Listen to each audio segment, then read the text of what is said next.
Welcome to the Goalbusters Expert Peak Productivity Tips podcast, where top business experts get just 7 minutes to answer 5 rapid-fire questions about what they do and how they stay productive. Each episode is packed with actionable insights to help boost your efficiency and achieve your goals. Let's dive in and unlock the secrets to peak performance. Well, hello everyone, my name is Robin J. Emden and I'm the creator and author of the Get Resultsology system and a dedicated accountability coach. My mission is to empower solopreneurs to unlock their true potential, boost their income and achieve extraordinary success by maximizing productivity, streamlining their businesses and aligning their goals with their authentic vision and purpose. If you're ready to turn ambition into action and transform your goals into reality, you're in exactly the right place. My guest today is Claire Riley. Claire is a productivity expert and recovering perfectionist who helps entrepreneurs turn big ideas into actionable results.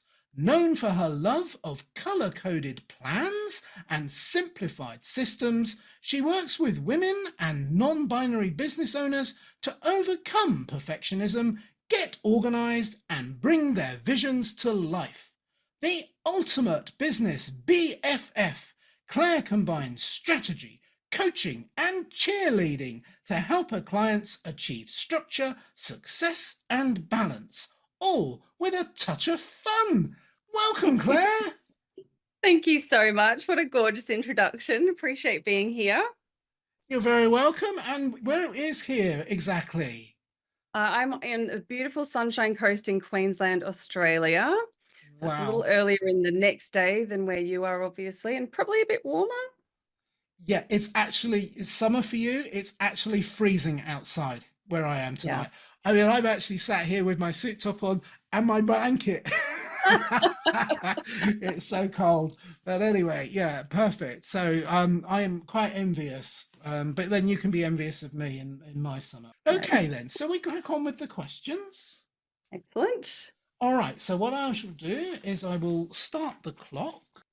And there we go. Claire, let's first talk about what you do, please. Who is your ideal client, Claire? So most people I work with are coaches, healers, creatives, as you mentioned, mostly women and non-binary folk, and almost all have online service-based business. Sometimes there's a bit of product in there, but it's mainly, service-based online businesses.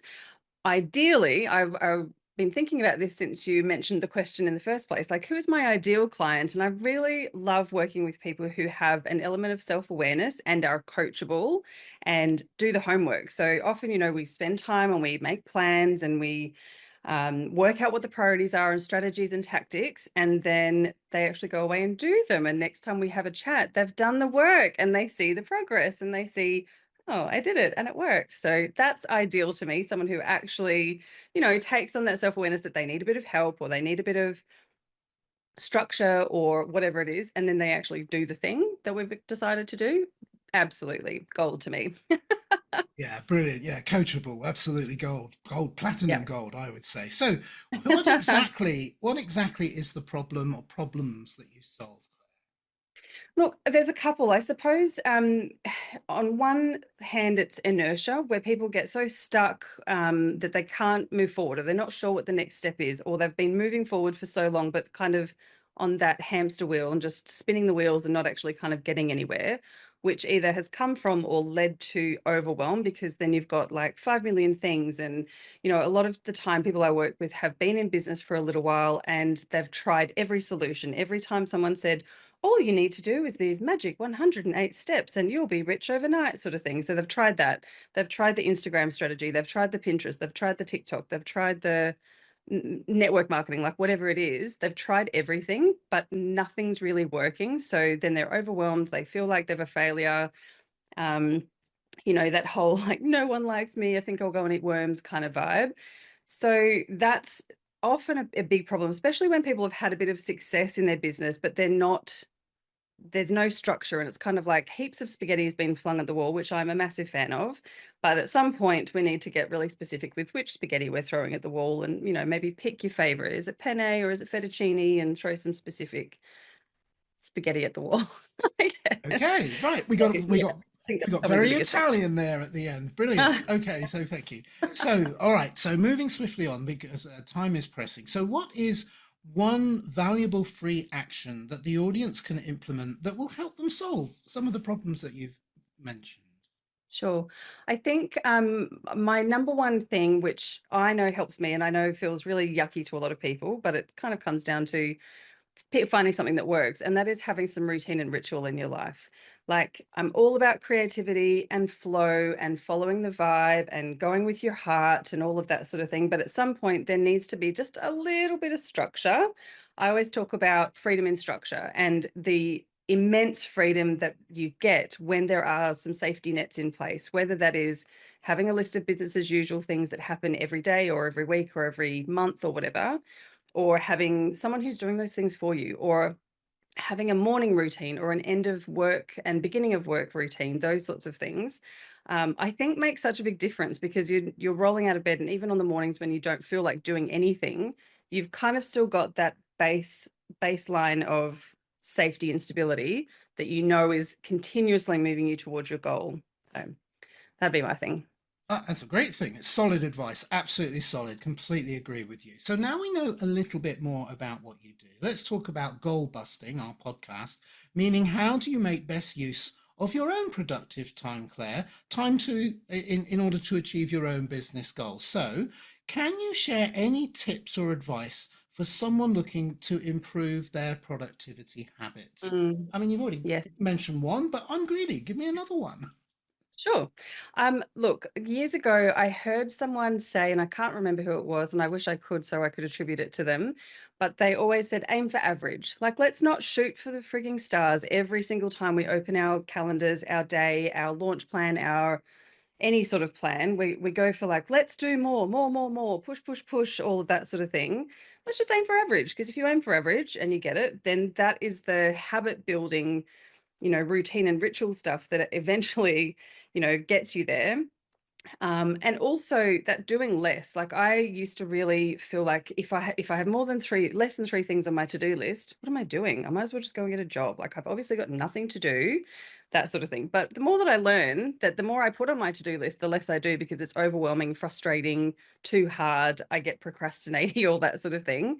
The less I actually do. So if I'm aiming for just average, I'm just aiming for, let's just like get habitual and consistent rather than, oh my god, everything's amazing all the time, because it's unsustainable. Fabulous. I'm loving everything you say and completely agree with you. That's why, because it makes so much sense. Good, solid advice. Thank you. So Thanks. finally, this is always my favorite question because I never know what's going to come up and it gives a lovely bit of variety. What should I have asked you today, Claire, that I didn't? And your answer, please. I would love to talk about when productivity is a bad thing. So everyone puts productivity so on a pedestal. And yes, it's important. If we want to get stuff done, we have to be productive and get things done, right? If we want to move towards our goals or away from something or towards something or whatever, you've got to be doing something. But I think there's a really big danger when we put so much weight behind productivity. And there's a big difference, right, between productive and busy. And I feel like everyone feels, sometimes like, I've been so busy today and I don't know what I got done. Like I've spent 8 hours doing stuff and I didn't do anything on my to-do list, or I didn't do anything that actually is moving the dial or whatever. So I think there's a really risky thing when we feel like we have to be productive all of the time. There's also, I felt like years ago, productive was such a part of my identity. And I was so the poster girl for how does she get it all done? Which is, again, unsustainable and unrealistic. But I was like, well, no one will love it. And my mum always used to say to me, if you want something done, ask a busy person. And I attached my entire identity as a people pleaser to being, well, if anyone's going to ask me for my help, which I love giving, then I have to be busy all the time. So I have to be busy so that I can be of use, um, which is, obviously not a thing. And then I read something years ago, your productivity does not equal your worth. And I'm like, right, ouch, that got me. That got me. So yeah, I think, yeah, that would be my question. Sometimes productivity isn't the best, thing to strive for, I suppose. And, cycles and seasons, It's unrealistic to be productive all the time, and it's probably a bit unhealthy. There is also, some beauty and joy and complete necessity for mental health and physical health in just resting and stopping. So, Absolutely yeah. agree with you, and there's so much. You're making actually several points in there. One of them was about balance. That was what you were saying at the end. Have a life as well. And the Yep. other thing, and another point you were making was that you could spend the whole day clearing out the garage. It might have needed doing for 20 years, but at Yep. the end of the day, you might have a cleared out garage. But are you any closer to achieving your dreams and your goals and the things you really want to Right. do in your life? Not unless it was clearing out the garage. You know. Right. Yeah. Shuffling papers, Yeah, right? shuffling papers, exactly. Mm, So, yeah. Claire, this is great. I've really enjoyed listening to your answers today and meeting you. But I really love it if people could get in touch with you as well. So, how can people reach you? And also, I always ask this question, it's a bit cheeky, but is there a valuable free resource or resources that they can get from you too? And we'll put that on the YouTube video and on the Oh, podcast. excellent. Yes, I have a whole page of free stuff on my website, actually, which is claireriley.co/free stuff. There's a few businessy things in there. There's a guide called Unbusy, which is 101 things you can do less of, which is probably pertinent to today's chat. And while you're on the website, you might jump over to the Recovering Perfectionist book page. This is obviously my draft copy, but there are ones that don't have big ugly grey things across the front of them that are available. So yeah, you can have a bit of a poke around there. And obviously if you grab a freebie, there's, I'll send you an email that's got details with how you can connect with me on socials and all of that sort of thing as well. I'm excited to hear about the book. What was it again? What was it called again?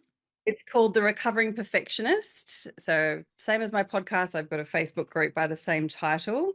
And the tagline, let me read it to you: How to Stop People Pleasing, Ass Kissing and Doubting Yourself, a guidebook to an unapologetically easy, aligned and fulfilled life. So there's And lots you about that last bit there. and you put ass kissing on the front of your book. That's courageous. I love that. Yeah, thanks. Claire, it's been an absolute joy and a pleasure. Thank you so much. And I will let you get on with your day now, but thank you so much. You've got your day in front of you. I've got my hot cocoa in front of me. You're coming up in a Excellent. minute. Thank you, Robin. Great to meet you. Thank you. And it was great to meet you too. Claire Riley, thank you and bye-bye. Thank you. Thanks for tuning in to Goalbusters. If you're enjoying it, please subscribe, rate and review it on your favourite podcast platform. Your support is very much appreciated. And if you're ready to boost your online profits, skyrocket your productivity, crush procrastination, and see a positive change in your bank balance, all within just 30 days, this is your opportunity. Take my free 5-day challenge at www.skyrocketyourproductivitychallenge.com.